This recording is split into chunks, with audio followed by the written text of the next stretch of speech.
14 years before you can get the FBI fully staffed to do their jobs. You're also now redirecting resources so that they can go and play ICE agents on the streets. You're getting rid of your most qualified people. And even when it came down to somebody that you consider to be a friend, you were posted up having some fancy dinner to the extent that you posted not only once erroneously, you posted twice erroneously as it relates to catching somebody, and then you want to go and say, let me take a victory lap, because honestly, if it wasn't for parents deciding that they were going to turn in their child, it seems like y'all wouldn't have got there, even though... If you want to see an absolute dismantling of a high-ranking official, you need to watch Texas Representative Jasmine Crockett completely eviscerate FBI Director Kash Patel to his face. During a fiery House Judiciary Committee hearing, Crockett delivered a masterclass in aggressive congressional oversight. She explicitly targeted Patel's total lack of traditional law enforcement experience, branding him the single least qualified director in the history of the FBI. Crockett brought the exact receipts on how Patel has been purging career professionals, redirecting critical resources, and prioritizing social media optics over actual public safety. She slammed Patel for taking a premature victory lap and posting erroneous updates about a suspect during a high-profile homicide probe while he was out having a fancy dinner. Let's get right into this explosive, unforgettable confrontation. Texas is recognized. Man, oh man, there has been so much today, and I truly don't know where to start. So I'm just going to make sure that we start off with a few facts.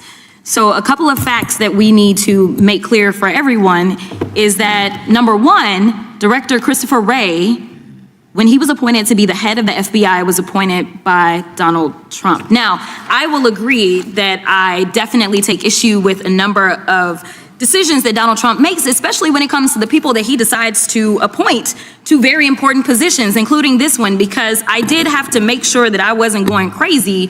But when I say that you are the least qualified FBI director in the history of the FBI, that is real, because you are the only one that never even served with the FBI prior to joining, yet we are supposed to believe that you are the greatest thing since sliced bread. I didn't ask you a question. Now, what I want to go through is to talk about why you are a failure and why, honestly, we just need to tell you bye-bye. I know that you got a little upset and you put on your show for your boss because it seems like you're trying to save your job when it came to talking to Senator Booker yesterday. But let's go through some of your failures. So before you were even confirmed, and I think one of my colleague from Georgia, pointed out that you were already targeting career officials so that you could direct illegal firings. Mind you, these cases that you were so upset about, which are the ones tied to Trump, the cases came through his handpicked FBI director.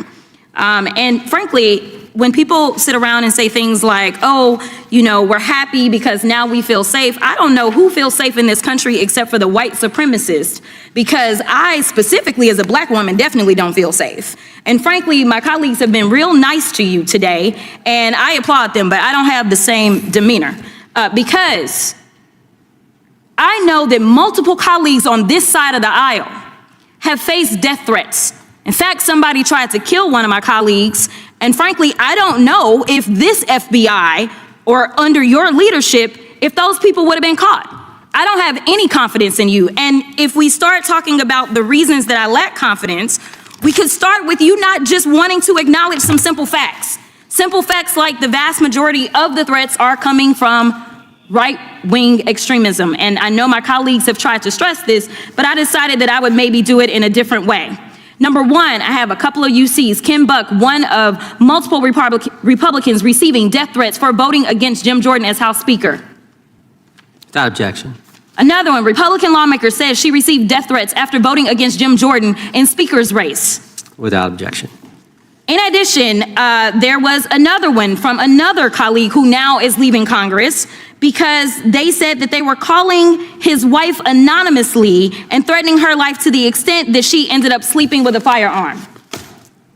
Without objection. Okay, so here's the deal. How are we supposed to have confidence when you're sitting up here telling the Senate yesterday that it will take you 14 years before you can get the FBI fully staffed to do their jobs. You're also now redirecting resources so that they can go and play ICE agents on the streets. You're getting rid of your most qualified people. And even when it came down to somebody that you consider to be a friend, you were posted up having some fancy dinner to the extent that you posted not only once erroneously, you posted twice erroneously as it relates to catching somebody, and then you want to go and say, let me take a victory lap, because honestly, if it wasn't for parents deciding that they were going to turn in their child, it seems like y'all wouldn't have got there, even though he literally confessed online. So I'm confused about what it is that the FBI is doing, except for trying to put on a show for the apprentice, or whatever you want to call him.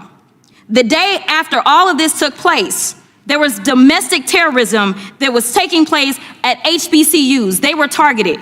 Yet I didn't hear anything from the FBI about what was going on. And again, black people kept saying, how did we end up in this? Because the numbers are so very clear that white supremacy is a problem.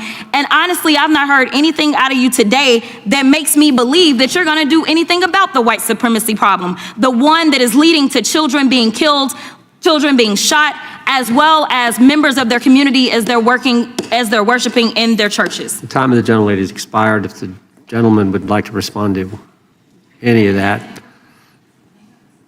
Well, I mean, I'll respond. Kash Patel, as I said when I introduced him, public defender, former prosecutor, top staffer on the House Intelligence Committee, deputy director of national intelligence with the National Security Council, chief of staff at the Department of Defense, and FBI director. I think that's pretty good resume for the guy who's now running the top law enforcement agency in our country.